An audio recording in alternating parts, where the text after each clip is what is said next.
تاج سر جمله هنرهاست علم، قلف کشای همه درهاست علم. چو کسب علم کردی در عمل کش، که علم بی عمل زهر است بینوش. این تأکید نیاگان ما امروز هم در خور است. اهمیت خود را بیش از پیش واضح تر کرده است، نه اینکه گم. و منظور از ذکر این ابیات، این مهمیت و محتوای ملاقات پیشوای ملت پرزیدنت جمهوری تاجیکستان محترم امامعلی رحمان را بازگویی کردن است، همراه با اهل علم و معارف کشور که 3 مای برگزار گردید. حالا با این مقصد در صحبت ما عالمان و دانشمندان ساحه طبی کشور اشتراک دارند، از جمله شاهین نظروف، مدیر کافدرای بیماری‌های جراحی رقم 1 در دانشگاه دولتی طبی تاجیکستان به نام ابوعلی ابن سینا، دکتر علم‌های طب پروفسور و باباخان عبدالرحیم‌زاده، نامزد علم‌های طب، دیرکتور مؤسسه دولتی مرکز شهری یاری تجلی طبی در شهر دوشنبه و کمالجان پولادوف، نامزد علم‌های طب، مدیر شعبه دروننگری مؤسسه دولتی مجمع تندرستی استقلال. خوش آمدید به استودیوی تلویزیونی تاجیکستان.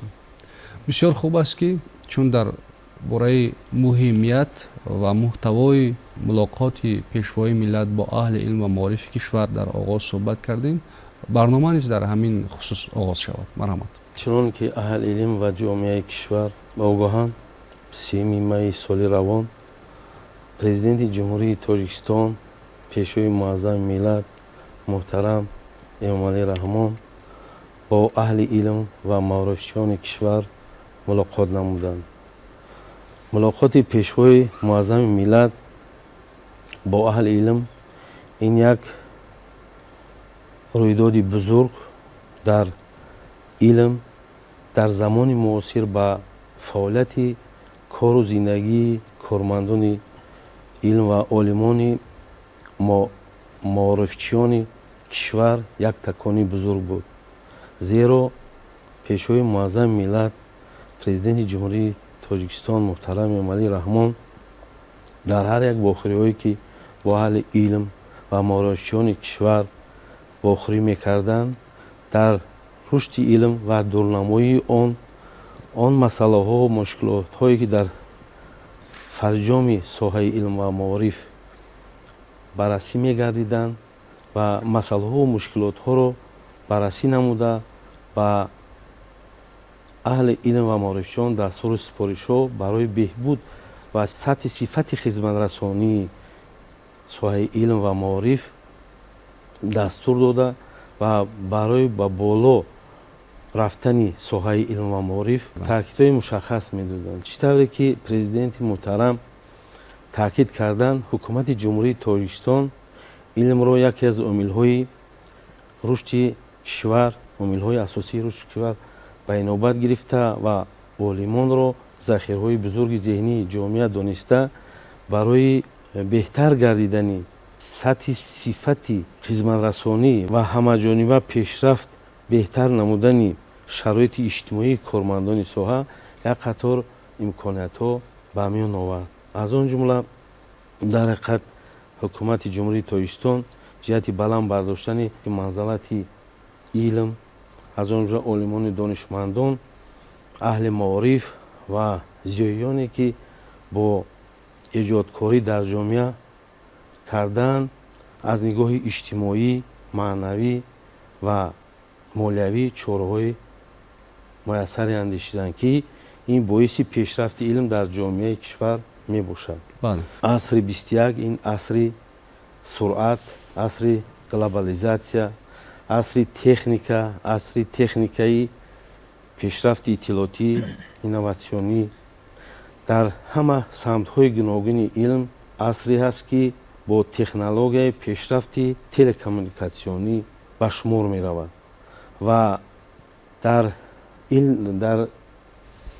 بشریت انسان آن دستاوردها و آن کشفیات‌هایی که میکند، این همه این دستاوردها انسانیت در دوام даврони хеш ин бо илм ва тафаккури илмӣ ки робитаи бениҳоят мусаҳҳиҳ мустақим дорад, дар асоси инро ба вуҷуд меорад. Ва ба мо маълум аст ки дар асри 21 бисёр дастовардҳое ҳастанд ки кашфиётҳои бузурги оламшумул ки ин ба вуқӯъ пайвастанд ва дар ин ба илми башарият, ба рушди соҳаи ояндаи башарият ҳам таъсири мусбӣ мерасонанд, ҳам таъсири манфӣ. мутаассифона бале. зеро дар ин росто мо инро ба чӣ дарк мекунем? Ба он дарк мекунем ки ин ривоҷ равнақ ёфтани пешрафти иттилоъоти телекоммуникатсионӣ, пешрафти индустрияи нанотехнологияи мавод, биотехнология, нанотехнология, зеҳни сунъӣ ва маҷмӯи низомиҳои пешрафти телекоммуникатсионӣ мебошанд ки ҳам ба тариқи мусбӣ ва ҳам ба тариқи манфӣ таъсири худро ба инсоният, ба олам мерасонанд. Ва беҳуда нест ки яке аз ташкилотҳо бо нуфузи ҷаҳонӣ, Созмони Милали Муттаҳид, асри 21-ро ҳамчун биотехнология, технологияи асри 21 арзёбӣ намудааст. лекин дар ҷодаи ин имрӯз башарият боз ба баъзе дигар ҷиҳатҳо, яъне рӯбарӯ шудани хатарҳои глобалӣ, аз он ҷумла экстремизм, терроризм, радикализм, муомилоти ғайриқонунӣ, маводи нашадор, ҷиноятҳои киберӣ, ҷиноятҳои фаромилии муташаккил, коррупсия ва дигарҳо таъсироваранд ки ба амнияти давлат, мудофиаи давлат ва дахлнопазирии ҳудудии давлатдории мамлакат таъсир мерасонанд, таҳдид менамоянд. аз ин рӯ сарвари давлат, пешвои муаззами миллат борҳо дар ҳар як вохӯриҳо, чорабиниҳои сиёсӣ, фарҳангӣ, фароғатӣ, дар ҳар як мулоқотҳо дар шаҳру ноҳияҳо, вилоятҳо, бо аҳли илм, бо зиёӣ, бо дин, дар ҳар як вохӯрию таъкид карданд ва таъкид медоранд ки рушди маърифатнокии аҳолӣ пеш аз ҳама тафаккур ва ҷаҳонбинии илмӣ ва ҷалби бештари ҷомеа, алалхусус барои наврасон ва ҷавонон ки дар оянда ба бунёди илмҳои табиӣ ва рӯзӣ ташкил намуданд ки ин василаи асосии пешгирии кардани хурофот, ифротгароӣ, зоҳирпарастии динӣ ва гаравидан ба ғояҳои иртиҷоӣ мебошад.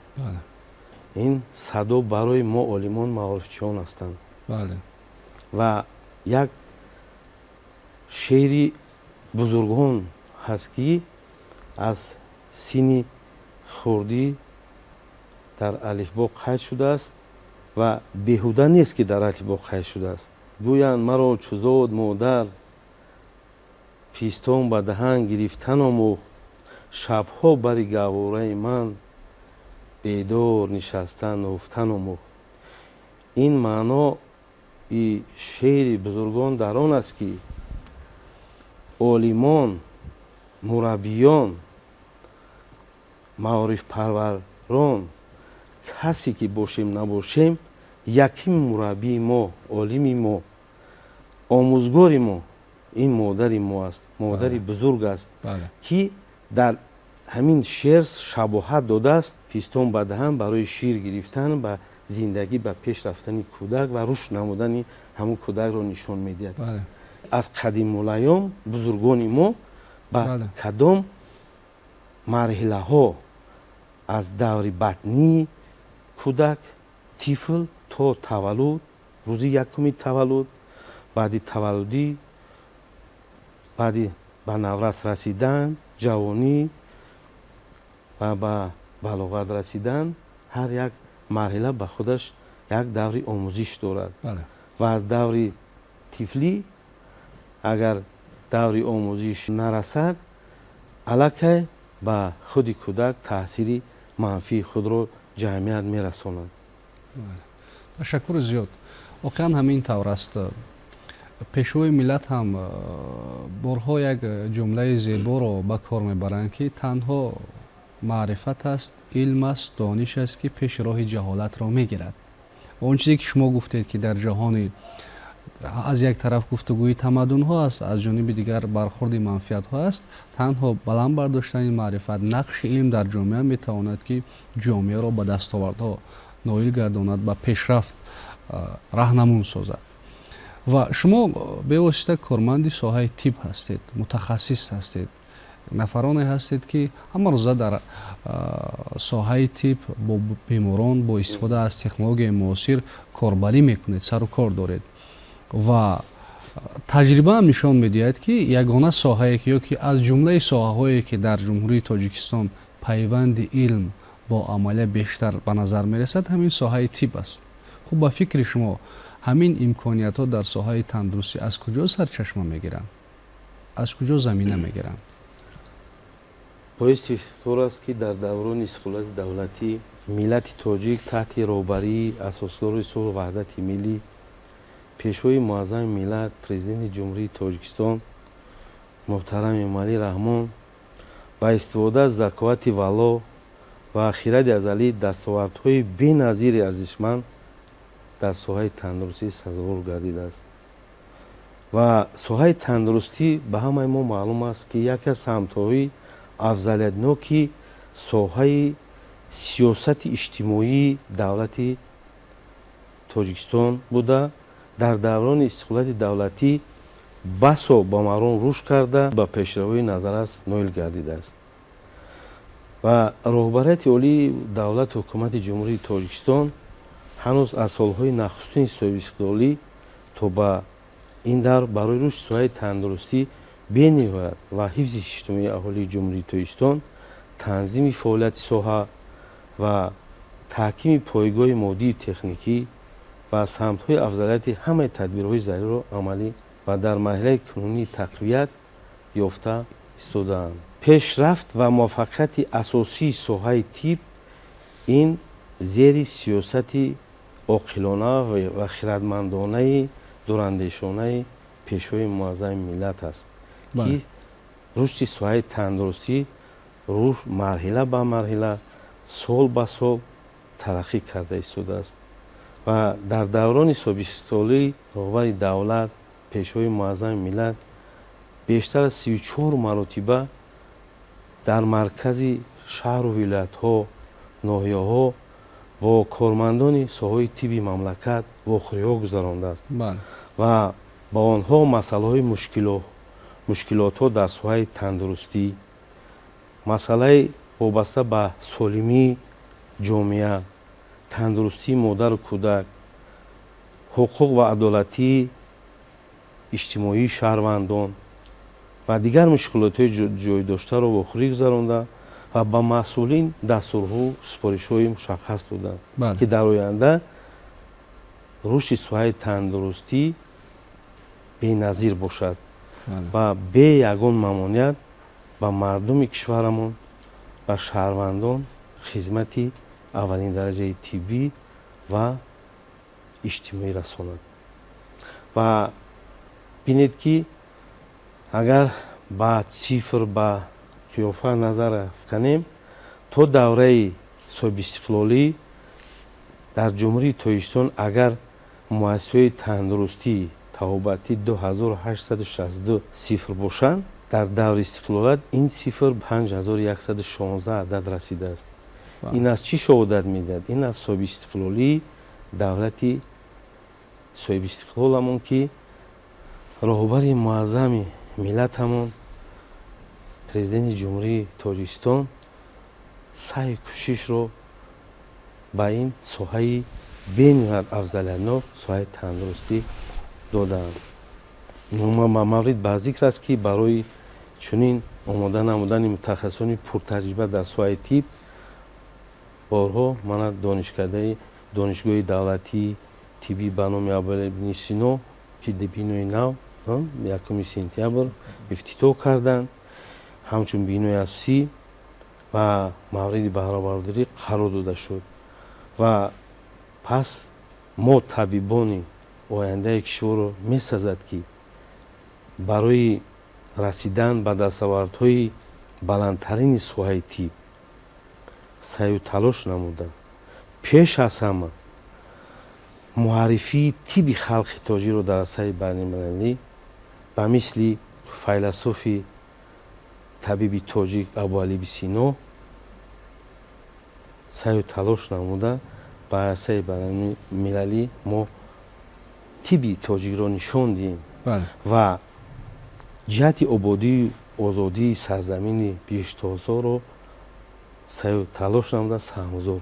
Мо табибон дар кишвар бояд рушд ёбем ва он натиҷаҳои илми тибро аз илм ба амал татбиқ созем. ташаккури зиёд. Ва он нафароне ки дар соҳаи илм гом мегузоранд, таҳқиқоти илмӣ мекунанд дар соҳаи илми тиб, албатта бо истифода аз ин имкониятҳое ки ҳаст давлати ҳукумати мамлакат фароҳам овардааст, метавонанд ки ҳамун таҳқиқотҳои худро дар амалия санҷанд, бинанд, собит намоянд. ташаккури зиёд. Ва пешвои миллат муҳтарам Эмомалӣ Раҳмон дар ҳамин мулоқот ки 3 май баргузор гардид изҳор доштанд, ки имрӯз дар ҷаҳони муосир истифодаи технология бисёр ба назар мерасад ва дар идома аз истифодаи зеҳни сунъӣ суҳбат карданд ва таъкид карданд, ки ҳамин масъала дар Тоҷикистон низ бояд мавриди таваҷҷӯҳи вижа қарор бигирад. Мегуфтед, ки зеҳни сунъӣ дар рушди илми тиб ва мутаносибан баланд гардидани сифати хизматрасониҳо дар соҳаи тандурустии кишвар чӣ нақш дошта метавонад? ташаккур. 3 майи соли 2024 пешвои муаззами миллат дар рафти суханронӣ дар мулоқот бо аҳли илм ва маорифи кишвар зикр карданд, ки ҳоло истифодаи зеҳни сунъӣ дар ҷабҳаҳои гуногуни ҳаёти ҷомеаи ҷаҳонӣ то рафт густариш пайдо карда истодааст. аз ҷумла зикр карданд, ки саҳми олимони ватанӣ дар татбиқи стратегияи рушди зеҳни сунъӣ дар ҷумҳурии Тоҷикистон барои давраҳои то соли 2040 ва тибқи он то ба 5% маҷмӯи маҳсулоти дохилӣ расондани даромад дар натиҷаи ҷорӣ намудани технологияҳои зеҳни сунъӣ хеле зарур ва ҳатмӣ мебошад. имрӯз зеҳни сунъӣ аз ҳар ҷиҳат нишон медиҳад, ки ӯ аз инсон бартар мебошад, ҳарчанд худи маҳсули зеҳни сунъӣ ин инсон аст. аммо ба фарқ аз инсон қобилиятҳои беназирро доро мебошад, ки инсон тавоноии анҷом додани малакаву қобилияти беназирро доро мебошад. дар ин асно зеҳни сунъӣ дар як вақт қобилияти таҳлил намудани триллионҳо иттилоотро дорад, ки ин ба инсон муяссар намешавад. зеҳни сунъӣ метавонад шароити мусоид фароҳам биёрад ва дар оянда технология барои инсон мусаллати хуб бахшад. дар ин ҷода мо метавонем гуфтанд, ки имрӯз зеҳни сунъӣ дар тамоми ҷабҳаҳои тиби муосири тоҷик фаъолият карда истодааст, истифода бурда шуда истодааст. алал хусус озмоишгоҳҳое, ки дар пойгоҳҳои клиникӣ фаъолият доранд, озмоишгоҳҳое, ки дар донишгоҳи давлатии тиббии Тоҷикистон ба номи Абуалӣ ибни Сино фаъолият доранд. инҳо ҳам як раванду як самти кашфкардаи зеҳни сунъӣ мебошанд. ба мисли озмоишгоҳҳои лаборатории хун дар шароити ҳозира дар давоми якчанд дақиқа ин лабораторияҳо қудрату қобилияти ба табиб пешниҳод кардани маълумоти зиёдро доранд. то даврони соҳибистиқлолият ба табибони озмоишгоҳ гузарондани чунин амалиётҳои нодиртарин бисёр як мураккаб буд, мушкилии зиёд дошт. хато набуд бугем хато намекунем. хато намекунем набуд. Як табиби озмоишгоҳ барои гузаронидани як озмоиши хун миқдори соати зиёдро сарф мекард. Бале. хуб имрӯз он қисматҳое ки зеҳни сунъӣ дар озмоишгоҳҳо дохил карда шудааст метавонад дар якчанд дақиқа ба миқдори зиёди беморонро ташхис гузаронад. Бале. инам маҳсулияти зеҳни сунъӣ аст. Бале. лекин фаромӯш набояд кард ки ин маҳсулияти зеҳни сунъӣ аз одам ихтирои одам аст. Инсон ба вуҷуд овардааст, кашф кардааст. хуб зеҳни сунъӣ дар таҳияи нақшаҳои инфиродии табобат дар асоси хусусиятҳои инфиродии бемор нақши муҳим мебозад, нақши калидӣ мебозад. махсусан дар системаи ҷарроҳӣ имрӯз технологияи инноватсионии ҳозиразамон ки дар беморхонаҳо ворид карда шудааст, алал хусус дар самти эндаҷарроҳӣ инам як такони ҷиддӣ аст, инам як зеҳни сунъӣ аст ки кӯмак мекунад ба ҷарроҳ ҳангоми гузарондани амалиётҳои нодири ҷарроҳӣ. Бале, бале. дар ҷарроҳӣ системаи роботӣ ва зеҳни сунъӣ аллакай ба ҷарроҳон кӯмак мекунад ки амалиёти мураккабро дақиқтар ва бо хатари камтар гузаронем. албатта ин сатҳи сифати хизматрасониҳоро боло мебарад. ҳамин тавр бале. хуб дар бораи ҷарроҳӣ ёдовар шудед аз нақши зеҳни сунъӣ ва гуфтед ки бехатартар ва ба сифати баланд ба анҷом мерасонад. имрӯз мо чунин технологияро дар муассисаҳои илмӣ ва тиббии кишвар дастрасӣ дорем. технологияи ҳозиразамон ба олимони тибби тоҷик, ба ҷарроҳони тибби тоҷик як такони ҷиддӣ бахшид, як ҷаҳиш бахшид. Он ҷарроҳиҳое ки қаблан як 15-20 сол пеш дар Тоҷикистон гузаронида намешуду мардуми тоҷик овораву сарсон буданд. Бале. шукри даврони истиқлолият имрӯз сатҳи тибби тоҷик алал хусус дар самти ҷарроҳӣ ба як стандарти умумиҷаҳонӣ бардошта шудааст. қобили қайд аст ки дар самти ҷарроҳиҳои дилу рагҳо, дар самти трансплантатсияи ҷигар, гурда, ғадуди зери меъда равона карда шудааст. соҳаи эндаҷарроҳӣ ва имрӯз боиси сарфарозӣ аст ки комилан гуфтан мумкин аст ки халқи тоҷик дигар ниёз надорад барои талабот аз ҷарроҳону аз олимони тибби дигар давлатҳо. мо ба куллан метавонем тамоми амалиётҳои ҷарроҳиро дар Тоҷикистон гузаронем ва аз оҳдааш бароем. имрӯз дар шаҳри Душанбе дар марказҳои илмию тадқиқотии ҷарроҳии дилу рагҳо, маркази илмию тадқиқотии трансплантатсияи тоҷик, пайвандсозии узвҳо, маркази миллии пайвандсозии узвҳо як фазои хуби илмӣ ташкил карда шудааст. дар донишгоҳи давлатии тиббии Тоҷикистон ба номи Абуали ибни Сино як пажӯҳишгоҳи нави тадқиқотӣ ташкил карда шудааст ки беназир аст ва халқи тоҷик метавонад аз ин комёбиҳои ҷарроҳии имрӯзаи олимони тоҷик дастрас шавад ва барои гузаштан ба дигар давлатҳо ниёзманд набошанд. ва ба пуррагӣ гуфта метавонем ки он ҷарроҳие ки имрӯз дар Тоҷикистон гузаронида мешавад дар марказҳои илмӣ, дар кафедраҳои ҷарроҳии марбути донишгоҳи давлатии тиббии Тоҷикистон инҳо ба стандартҳои умумиҷаҳонӣ баробаранд, ҷавобгӯ ҳастанд. ташаккури зиёд. акнун чун шароит ҳаст, имконият ҳаст, таваҷҷӯҳи ҳукумати мамлакат ҳаст барои соҳаи иҷтимоӣ, як самти он соҳаи тандурустии кишвар, имрӯз ҷавонони мо, мутахассисони ҷавоне ки аз муассисаҳои илмӣ тайёр мешаванд, ба истеҳсолот роҳ меёбанд, чӣ масъулият доранд, чӣ рисолат доранд ба фикри шумо?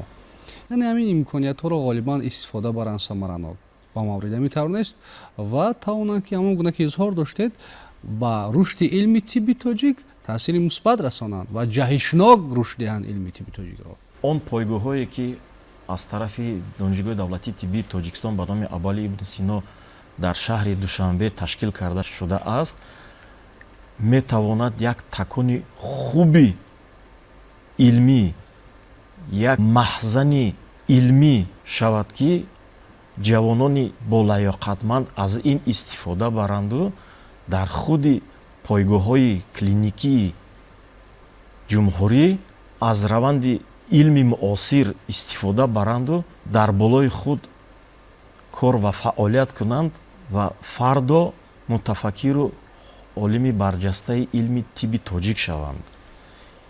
Ин пойгоҳҳо мусоидат мекунанд, ин пойгоҳҳо ҷой доранд ва барои дар оянда ба арсаи ҷаҳонӣ бардоштани илми тоҷик нақши калидӣ мебозанд.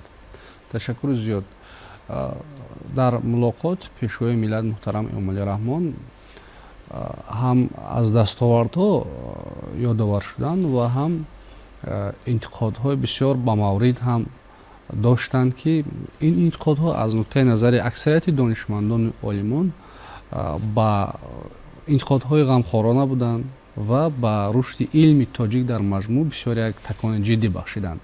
ба фикри шумо дар идомаи ҳамин эродҳои пешвои миллат ҳам эродҳо, ҳам таъкидҳо, ҳам дастуру супоришҳо, ҳам муайян намудан ё пешбарӣ кардан, пешниҳод намудан ё роҳи ҳалли масъалаҳо ки аз ҷониби пешвои миллат матраҳ шуданд, пешниҳод шуданд, баррасӣ шуданд. ба фикри шумо ҳамин ҳамкорӣ накардани баъзан вақт ҳамкорӣ надоштан ё ҳамкории хуб надоштани муассисаҳои илмӣ бо муассисаҳои истеҳсолӣ, яъне соҳибкорон, бахши хусусӣ дар чӣ аст? мо чӣ кор кунем, ки ҳамин ҳамкориҳо бештар ба роҳ монда шаванд ва илм, яъне натиҷаи фаъолияти илмӣ дар амалия бештар ба даст ояд? хуб, дар шароити ҷаҳони муосири имрӯза истеҳсолгар ва истеҳсолот бояд ба раванди илм такя кунад. он ҷабҳое ки дар илми тиб имрӯз кашф карда шудаанд, истеҳсолот бояд аз ин самтҳо, аз ин навовариҳо, аз ин пешниҳодҳо, аз ин кашфиётҳо истифода барад. танҳо дар асоси истифодабарии кашфиётҳои илми тибби тоҷик маҳсулот метавонад дар арсаи байналмилалӣ муқобилпазир бошад, харидор дошта бошад. бале, он соҳибкоре ки истеҳсолот дорад, бе аз истифода аз дастовардҳои илмӣ истеҳсолоти худро муаррифӣ карда наметавонад, яъне ки нуфуз надорад. танҳо дар он ҳолат нуфуз пайдо карда метавонад, ки аз самти илм истифода барад, аз он навариҳо, аз он кашфиётҳои илми имрӯза истифода бурда истеҳсоли самти пешгирифтаи худро ба арсаи ҷаҳонӣ пешниҳод намояд. Як масъалаи дигар, ки он кашфиётҳое ки имрӯз ҳаст, он кашфиётҳое ки аз ҷониби олимони илми тибби тоҷикистон дар арсаи ҷаҳонӣ пешниҳод шудааст, қобили қабул ҳаст аз дигар давлатҳо. хуб, дар робита чӣ хеле ки шумо зикр кардед, робита ҳозир хусусан донишгоҳи давлатии тиббии тоҷикистон ба номи Абали ибн Сино бо зиёда аз 25 донишгоҳҳои бонуфузи таҳсилоти олии касбию илмии ҷаҳонӣ равобити бисёр аниқ дақиқ дорад, равобити бисёр зич дорад, ки ҳамасола он конференсҳое ки дар донишгоҳи давлатии тиббии тоҷикистон мегузаранд, зиёда аз 60 то 80 нафар аз хориҷи кишвар иштирок мекунанд ва рӯз аз рӯз ин тенденсия зиёд шуда истодааст. Як гурӯҳ олимони тоҷик, як гурӯҳ кормандони кафедраи донишгоҳи давлатии тиббии тоҷикистон, махсусан дар самти трансплантатсияи ҷигар ва гурда дар шаҳри Тошканд рафта якчанд ҷарроҳиҳои нодир гузарониданд бо талаботи олимҳои сатҳи ҷаҳонӣ, бо талаботи олимони кишвари ҳамсоя. Инам як боиси сарфарозию хушнудӣ аст. Донишгоҳи давлатии тиббии Самарқанд мароғ зоҳир карданд, ки аз ҷониби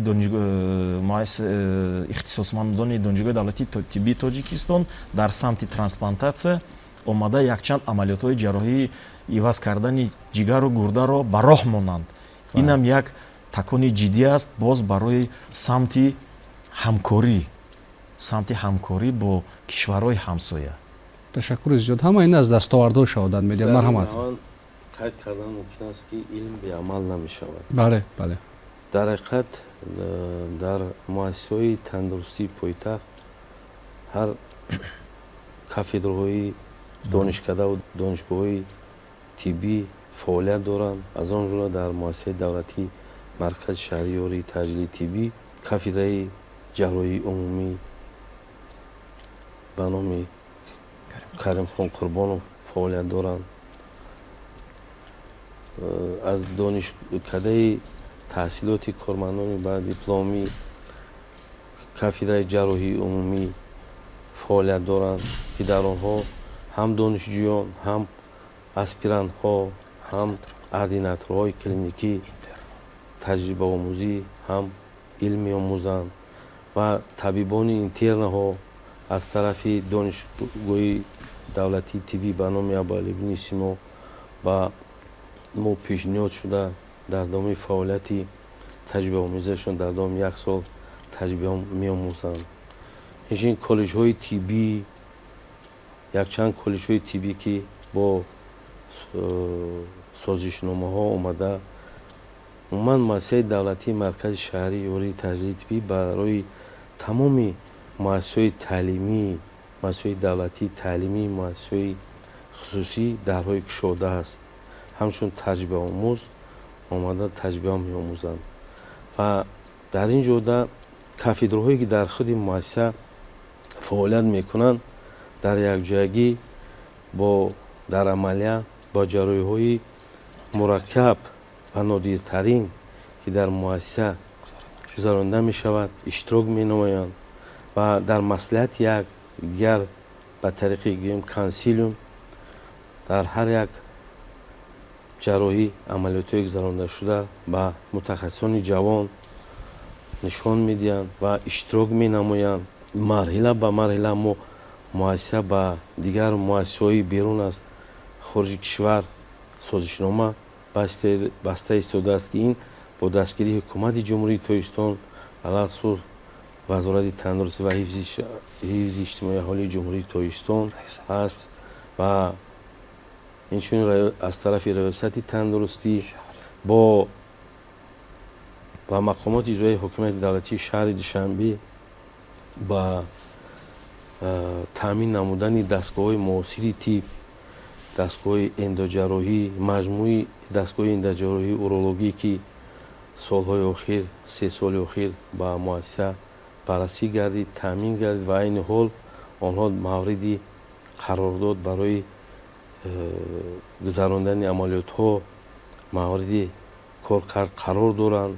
ва баъзеҳо мумкин савол диҳанд, ки оё ин қадар таҷҳизотҳои муосир баррасӣ шудану мутахассисон ҳастанд? фароҳам оварда шуданд. мутахассисон ҳастанд. мутахассисон солҳо дар берун аз хориҷи кишвар дар ҷумҳурии исломии Эрон курсҳои кӯтоҳмуддат гузаштанд, омада барои гузарондани амалиётҳои ҷарроҳии эндоурологӣ тайёр ҳастанд ва мегузаронанд.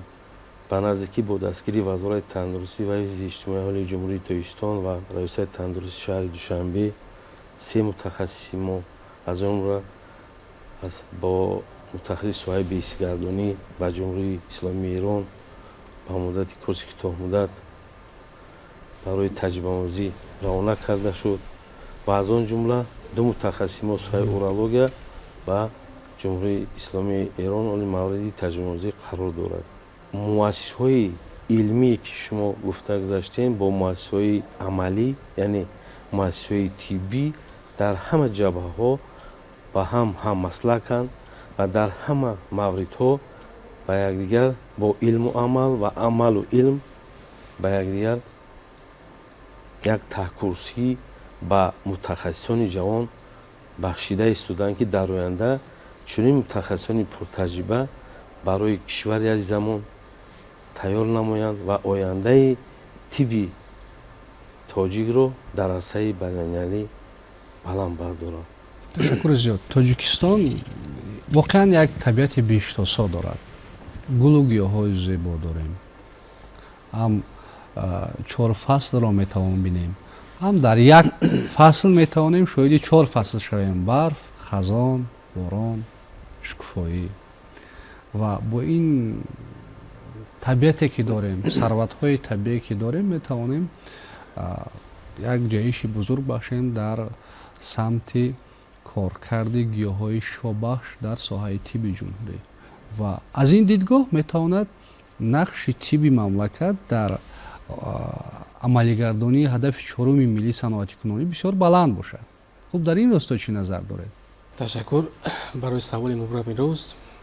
ҳақиқатан дар татбиқи ҳадафи 4-уми миллии саноатикунонии босуръати мамлакат бо назардошти махсусияти раванд нақши соҳаи тиб алалхусус ниҳодҳои он дар таъмини амнияти ҳифзи саломатии аҳолӣ мебошад. сухан дар боби таъмин намудани аҳолӣ ва истеҳсол намудани маводи доруворӣ ва молҳои тиббӣ аз ҷониби худи ҷумҳурии Тоҷикистон мебошад. Бояд тазаккур дод ки ин нуқтаҳои муҳим президенти ҷумҳурии Тоҷикистон муҳтарам Эмомалӣ Раҳмон борҳо таъкид намуданд ва пайваста рушди саноати дорусозиро яке аз самтҳои асосии соҳаи тандурустӣ ҳисоб мекарданд ва аз ҷумла ин нуқтаҳои муҳим дар паёми навбатӣ ба Маҷлиси Олии Ҷумҳурии Тоҷикистон қайд гардида буд. Чӣ хеле ки мо медонем, дар Ҷумҳурии Тоҷикистон беш аз 1000 намуди номгӯи гиёҳҳои шифобахш мавҷуданд. анакнун чунин теъдоди гиёҳҳои шифобахш метавонад омили бунёд кардани корхонаҳои саноати дорусозӣ гардад. ва албатта бо истифода аз ин имконият мо чӣ кор карда метавонем? Мо метавонем ки доираи аз ҳудуди хориҷа ворид гардидани маҳсулоти дорувориро кам кунем. чунки 90% маҳсулоти доруворие ки ба Тоҷикистон ворид мегардад, инҳо аз хориҷи кишвар мебошанд.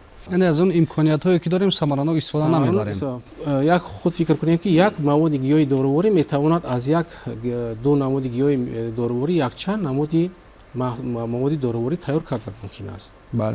ва ин иқдоми бунёди саноати дорусозӣ аз тарафи дигар барои таъмин намудани ба ҷои кор таъмин намудани мутахассисони ҷавон аз ҷумла ба шуғли пурмаҳсул мегӯянд. шуғли пурмаҳсул яъне такони ҷиддӣ мебахшад. шуғли пурмаҳсул чӣ кор мекунад? яъне ки ин шароити мусоиди корӣ фароҳам меоварад.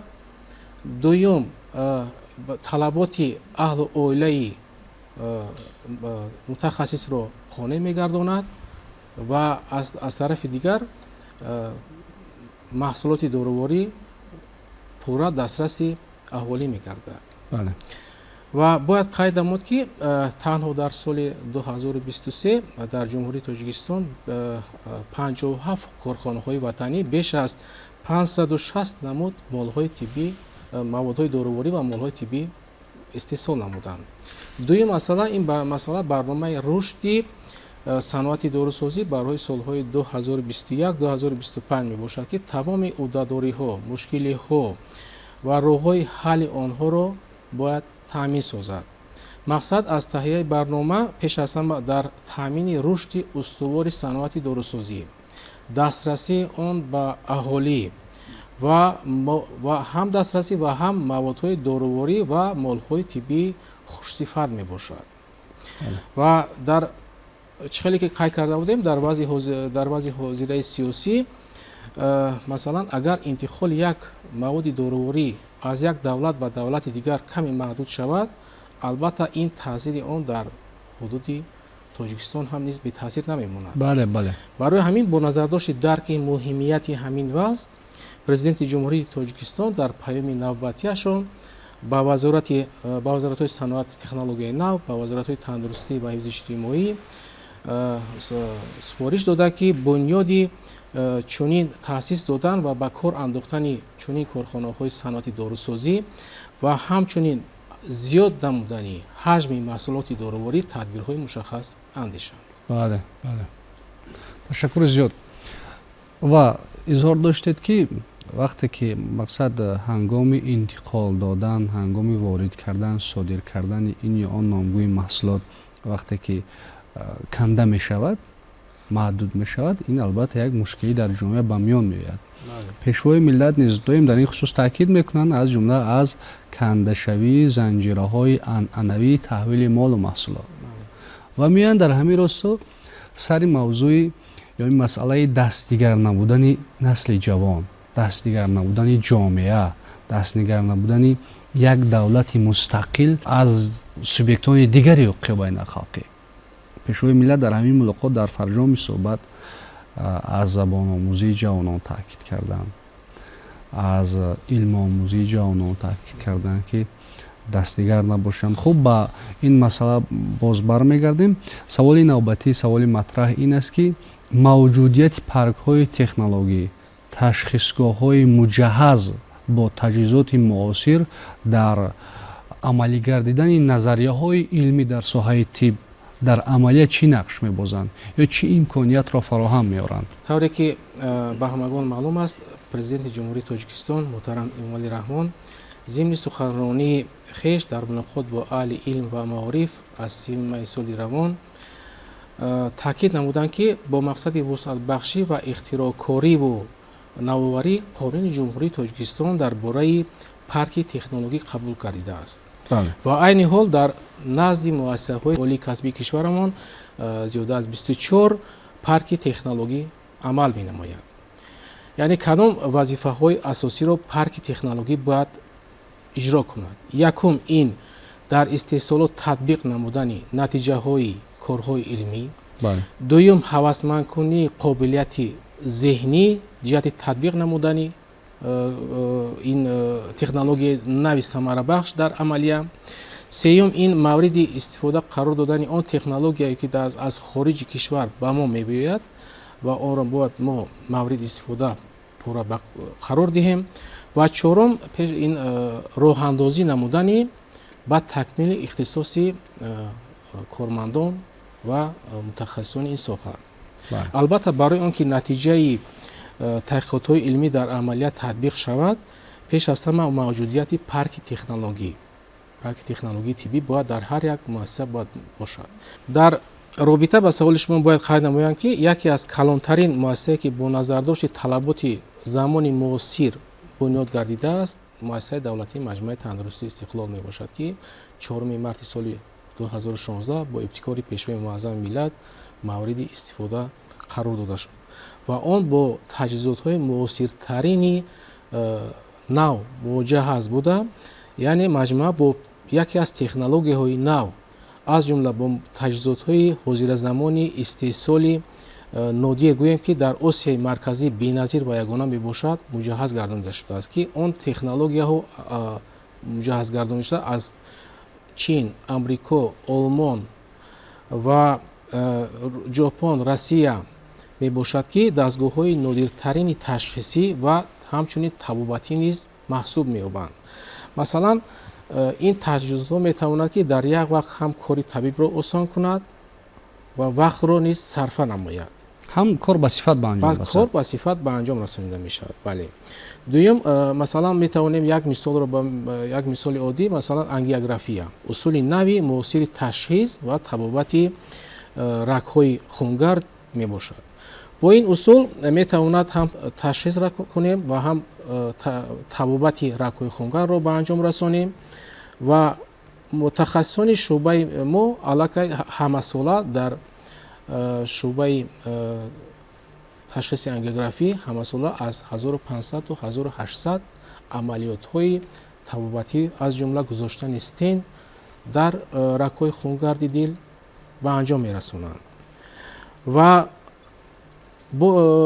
масалан мо метавонем мисол ба амсоли ин мисол биёрем таҷҳизоти дигар. ин таҷҳизоти اندوجراحی یعنی گذراندن عملیات‌های کم اینوازیوی در شکم، در عضوهای بطن و گذراندن عملیات‌ها در بوم‌ها، پراتز کنونی میگن حاضر، گذراندن عملیات‌های اندوویدیوجراحی یا کم اینوازیوی در عضوهای پیشابرو، هنگامی تنگ شوی، هنگامی موجود بودن سنگ‌های راه‌های پیشابرو و همزمان گذراندن عملیات‌هایی که در راه‌های تلخ‌گذر، یعنی که اصول‌های معاصر درونیگری، یعنی که به بریش ما می‌توانیم با طریق با دهان با روده 12 انگشت در آمده در آنجا به بریش از راه‌های تلخ‌گذر سنگ‌ها رو برآوریم، یعنی که در مدت یک هم وقت را کم صرف می‌کند و هم کاری طبیب آسان می‌کند. بیمار در مدت یک روز می‌تواند که از بیمارخانه جواب شود، رخصتی شود. بله و بس و رمزی است که در برابر این پارک تکنولوژی گفتیم همه ساله در اینجا باز موجودیت کافدراهای دانشکده طبی تاجیکستان به نام ابوعلی ابن سینا، دانشکده های تحصیلات بعد دیپلمی، کالج های طبی جمهوریوی، عموما دانشکده طبی اجتماعی تاجیکستان، کافدراها زیاده از در مجموع زیاده از 21 کافدراها موجود هستند که دانشجویان جوانان ما به ممانعت می توانند در این عملیات ها، در این گذراندن تشخیص تا بعد همچون پایگاه کلینیکی تعلیم عملی برای دانشجویان ما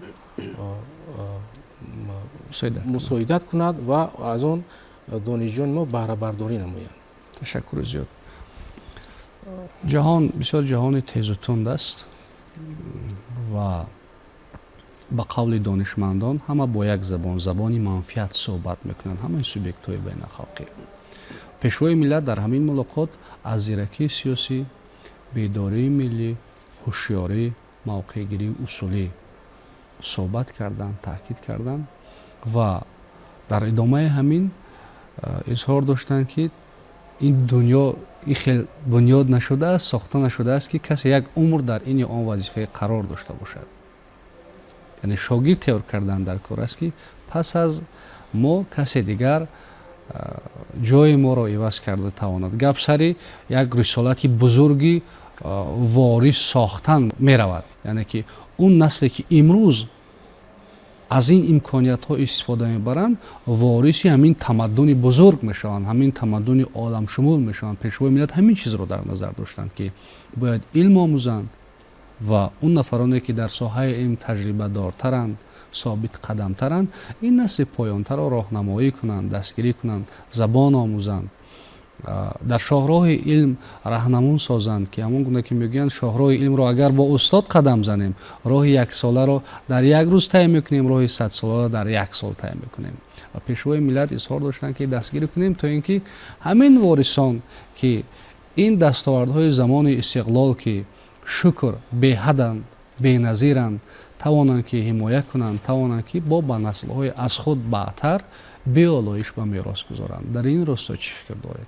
پرزیدنت جمهوری تاجیکستان محترم امام علی رحمان ضمن سخنرانی خویش در ملاقات با اهل علم و معارف از 3 ماه سال روان مخصوصا تاکید نمودند ما باید علم و دانش آموزیم، زبان‌های خارجی را از خود کنیم، شاگرد تربیت نماییم، نورسان و جوانان را صاحب معرفت و صاحب کسب و صاحب هنر گردانیم که آنها در آینده محتاج دیگران نشوند. بله. البته منظور من با آوردن این خطابه پیشوای ملت در آن است که در تاکید سرور ملت پیش از همه معرفت پروری، هدف دانش آموزی، مقام کسب و هنر گرفتن، زبانهای خارجی را آموختن امروز این یک رشد صاحب استقلال وطن ما را افاده می کند. بله. و آن نهایت واقع بینانه نشان داده شده است. دوم، وقتی که پیشوای ملت عموما دانش و کسب و هنر را پیشرفتی منبع وطنمان و عامل اساسی تقویت بخش استقلالیت می شمارد. استقلالیت، امنیت، آرامی. بله، همزمان علم و دانش مکمل نورسان و جوانان، متخصصان، شهروندان کشورمان در عموم در این جهان پرتضاد معاصر که حاضر ما قرار داریم، این یک نیروی استوار و استوار دولتداری ملی و با منفعت ملتمان یک تکانی جدی میبخشد. ملت تاجیک ملتی تمدن آفر است.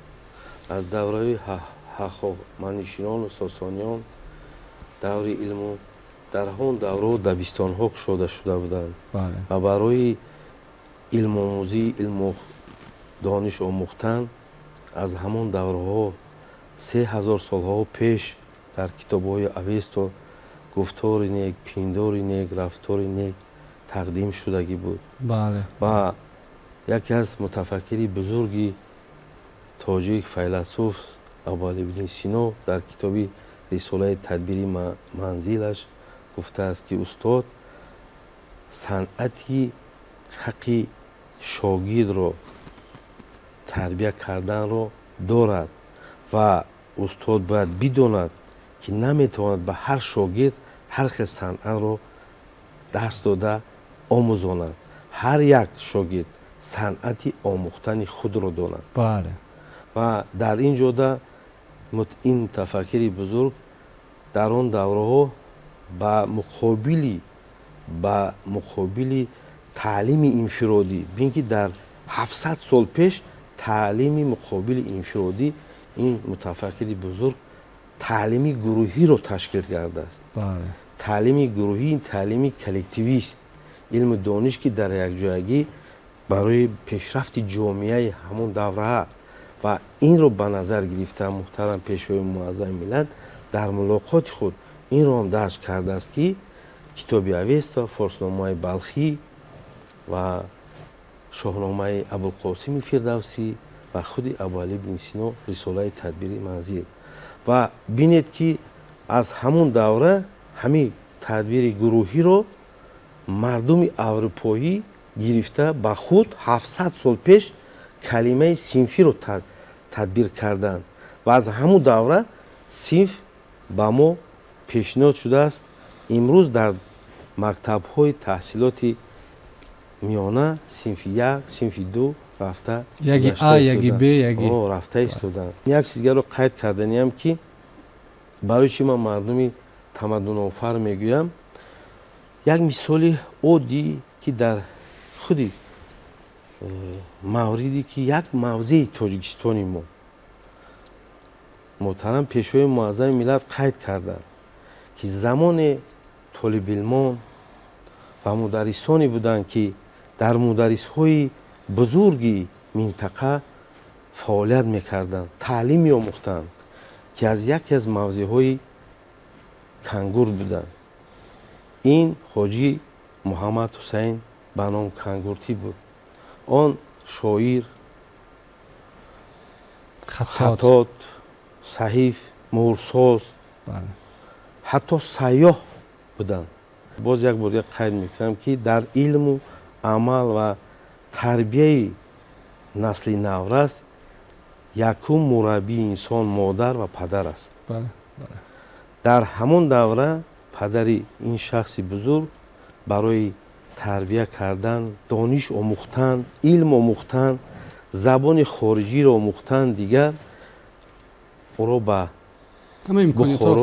امکانات فراهم آورده برای آموختن به بخارا روان میکند و با مدرسه های بخارا را تعلیم آموخته علاوه زبان خارجی عربی را می آموزد و از زبان خارجی عربی آموختن به مملکت های عربستان، هندوستان، افغانستان، عراق سفر سیاحی می کند و از آنجا از هندوستان با واسطه بر و اروپا به فرانسه رهسپار می شود و در آنجا همچون خطاط پیسر با زبان فرانسوی زبان دومی خارجی رو به چی گرفته مدتی چنده در آنجا استقامت کرده می آموزد و بالاخره در آخر зиндагиаш ба ватанаш баргашта дар дабистони худ дар мударрисе ки дар он ҷо буд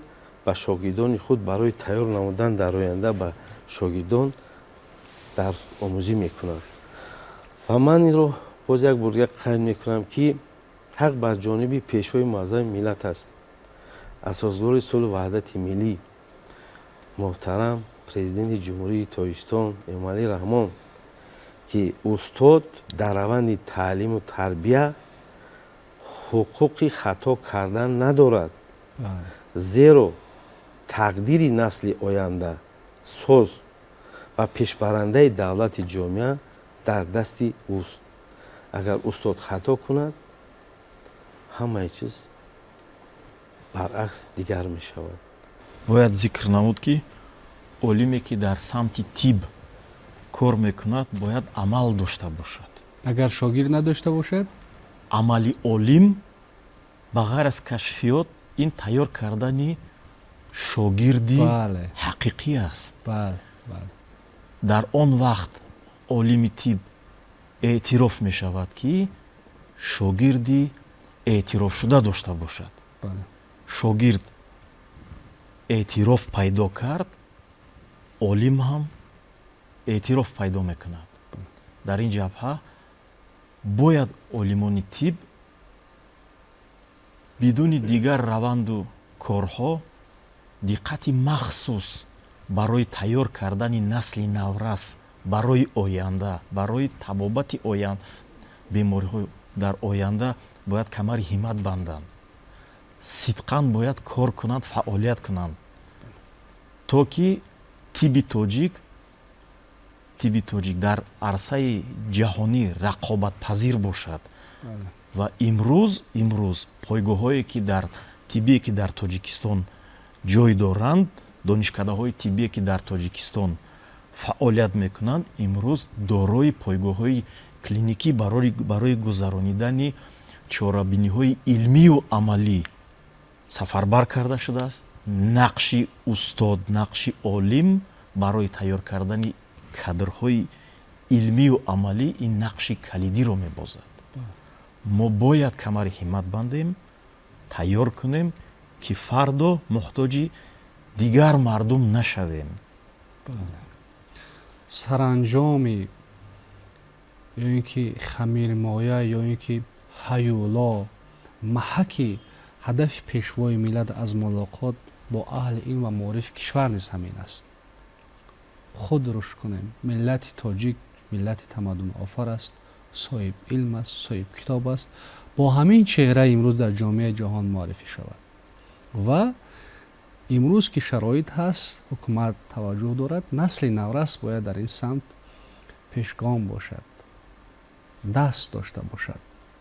ва умед аст ки аз ин таваҷҷӯҳҳо ҳама истифода мебарем, самаранок истифода мебарем. пеш аз ҳама чуноне ки изҳор доштед, падару модар дар муҳити хона барои таълими фарзанд шароит фароҳам меёрем. омӯзгорон, устодон, олимон барои тайёр кардани шогирдон таъкидҳои пешвои миллатро сармашқи кори худ қарор медиҳем ки ҳар нафаре дар ин дунё абадӣ нест ва бояд баъди худ шогирде дошта бошад.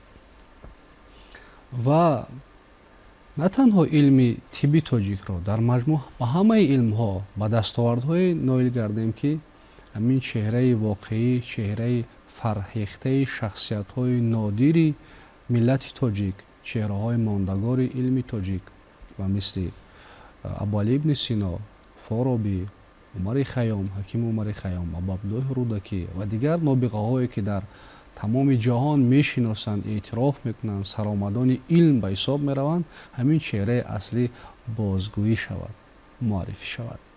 ва дар ин ҷода таъкидҳои пешвои миллат, эродҳои пешвои миллат, раҳнамоиҳои пешвои миллат моро як дастурамали хубе ҳастанд. ташаккур барои суҳбат, барои изҳори андешаҳо. бинандагони гиромӣ, ёдовар мешавем ки суҳбате доштем бо олимону кормандони соҳаи тибби кишвар дар хусуси шарҳу тавзеҳ ва аҳамият ва муҳтавои мулоқоти пешвои миллат президенти ҷумҳурии Тоҷикистон муҳтарам Эмомалӣ Раҳмон бо аҳли илм ва маорифи кишвар ки 30 майи соли 2024 баргузор гардид. аз ҷумла бо шоҳин назаров, мудири кафедраи бемориҳои ҷарроҳии рақами 1 донишгоҳи давлатии тиббии тоҷикистон ба номи Абуалӣ ибн Сино, доктори илмҳои тиб, профессор Бобохон Абдураҳимзода, номзади илмҳои тиб, директори муассисаи давлатии маркази шаҳрии ёрии таъҷилии тиббӣ ва Камолҷон Пулодов, номзади илмҳои тиб, мудири шуъбаи даруннигарии муассисаи давлатии маҷмӯаи тандурустии Истиқлол. хушомадед бори дигар ба студияи телевизиони Тоҷикистон. дар ин ҷо суҳбати мо ба поён мерасад ва бо изҳори байте аз ниёгонамон ки мефармоянд илмат ба амал чӯ ёр гардад, қадри ту яке ҳазор гардад, барномаи имрӯзаи дар мавзӯи рӯзро ба поён мерасонем. барномаҳои дигари телевизиони Тоҷикистон идома доранд.